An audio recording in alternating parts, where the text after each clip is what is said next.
नमस्कार, आप देख रहे हैं फसल क्रांति। मैं हूं इमरान आपके साथ।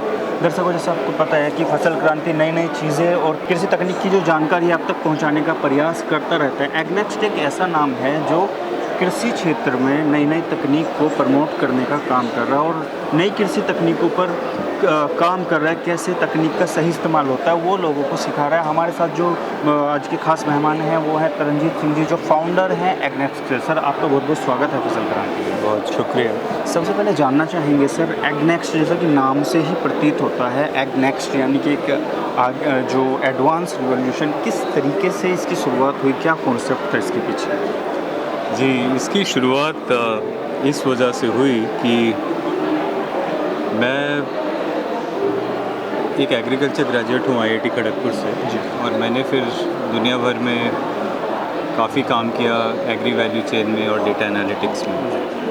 तो जब मैं भारत देश लौटा 2016 में, तो मुझे जो सबसे बड़ी प्रॉब्लम लगी एग्रीकल्चर में वो ये है कि जब भी खरीदारी होती है तो उसका ट्रस्ट नहीं होता कि हम जो खरीद रहे हैं वो ट्रस्ट के साथ हो रहा है कि नहीं। ट्रांसपेरेंसी एक बहुत बड़ी रिक्वायरमेंट है। बड़े बड़े ट्रेड हो रहे हैं लेकिन कहते हैं हमें पता नहीं, हम वहाँ पे ख़रीदारी करने जाएं। दूसरी बात, फार्मर अगर उसको उसकी क्वालिटी का पैसा ना मिले तो उसकी पूरी जो 5 महीने की मेहनत होती है वो 5 मिनट में ख़त्म हो जाती है, क्योंकि वो जितनी मेहनत करके जाता है उसके बाद चाहे वो अच्छा हो, क्वालिटी हो या ख़राब, उसको मिलता वही रेट है।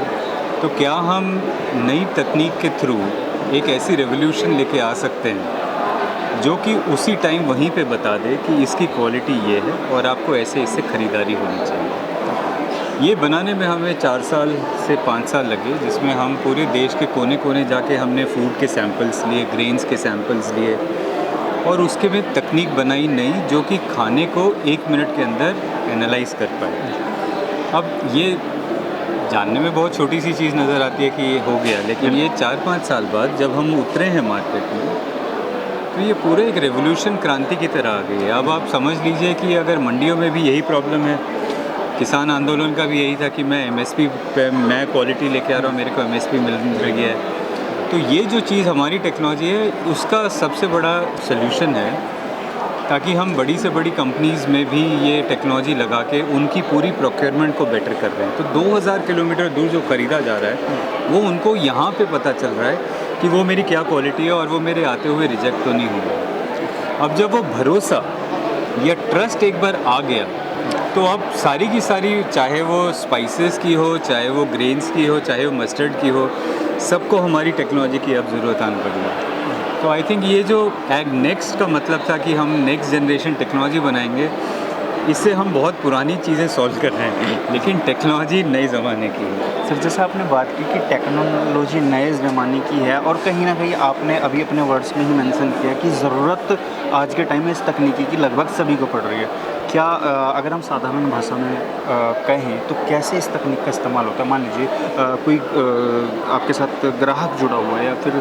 कोई फार्मर जुड़ा हुआ है, वो सेल आउट करना चाहता है, तो कैसे वो गुणवत्ता को परखता है आपकी तकनीक के? नहीं, हमारे साथ अभी हम फार्मर्स या किसी ग्राहक के साथ, मतलब हम इसको ग्राहक के साथ ज़्यादा जोड़ रहे हैं अभी, जिसमें जितनी बड़ी कंपनीज़ होती हैं जो 300 सेंटर, 400, 500, 1000 मंडियों से ख़रीदारी करती हैं, उनको तकनीक चाहिए ताकि वो भरोसे के साथ ख़रीद सकें। तो उनको पता चले ये गेहूँ उस क्वालिटी का है, ये गेहूँ में उतना ग्लूटेन है जो मुझे चाहिए जिससे मैं अपनी प्रोसेसिंग कर सकूँ।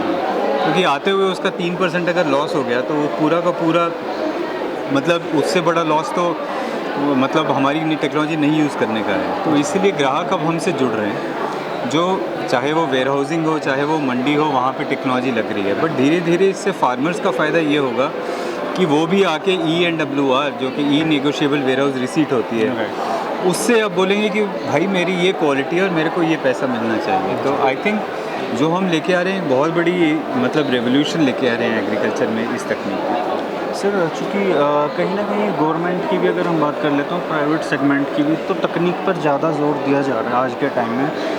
आर्टिफिशियल इंटेलिजेंस की जब हम बात करते हैं तो ये वर्ड हमारी एग्रीकल्चर, रूरल इंडस्ट्री में बहुत ज़्यादा आजकल यूज़ होने लगा है। कितना काम कर रहे हैं आप इस चीज़ पर? हमारी पूरी टेक्निक ही आर्टिफिशियल इंटेलिजेंस पे है। तो हाँ जी, क्या लगता है भविष्य क्या है इसका? भविष्य बहुत ही ज़्यादा है। हम तो आप देखेंगे कि हम जो गुणवत्ता मापने का जो तरीका है, पहले वो ह्यूमन इंटेलिजेंस से होता था। करेक्ट। गेहूँ लिया, दांत में चबाया, वो ह्यूमन इंटेलिजेंस है कि मैंने दांत पे चबा के बता दिया इसमें इतना तेल है, इसमें हाथ में डाल के दिखा रहे इसमें ये क्वालिटी है।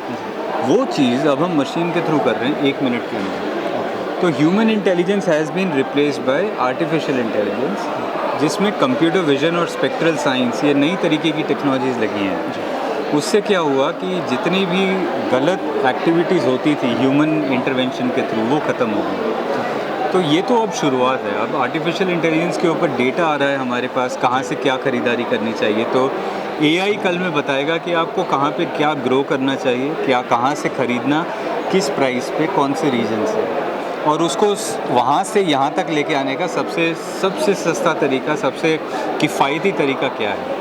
तो आज अगर आप गूगल मैप्स खोलते हैं तो आपको बताता है ना, ये 4 रास्ते हैं, कौन सा रास्ता सबसे कम पे पहुँचाएगा। जब शुरू हुआ था तो उनको वो भी नहीं पता था।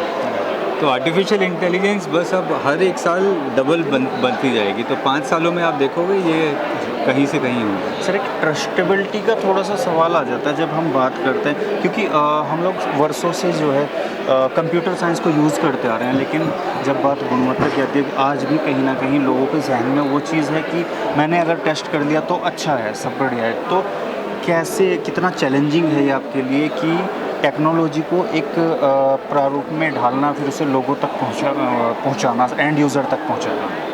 देखो, चैलेंजिंग तो है, क्योंकि जो 100-200 सालों से चला आ रहा है कि मैं ही जानता हूँ और मैं ही गुणवत्ता बता सकता हूँ, वो इतना रॉन्ग हो चुका है कि उसके चलते लॉसेस भी उतने ही हैं। तो चैलेंजिंग वो उस सिद्धांत को चेंज करने में, उस इंसान को चेंज करना ज़रूरी है। पूरा सिस्टम जानता है कि लॉसेस हैं, लेकिन वो जो बैठा है वो बोलेगा नहीं नहीं, मैं तो हमेशा राइट हूँ, I am the mister right. So that's where you are having the challenge to replace that. लेकिन अगर आप देखोगे बड़ी से बड़ी कंपनी, आप टेस्ला देखोगे, आज से पहले ड्राइवर चलाता, ड्राइवर ही ठीक चलाता था, लेकिन अब बिना ड्राइवर के कारें चल रही हैं और आर्टिफिशियल इंटेलिजेंस के थ्रू। तो वो तो मच बेटर हैं, एक्सीडेंट्स हैं ही नहीं। तो for sure there are a lot of other means by which we will be able to drive AI which replaces humans।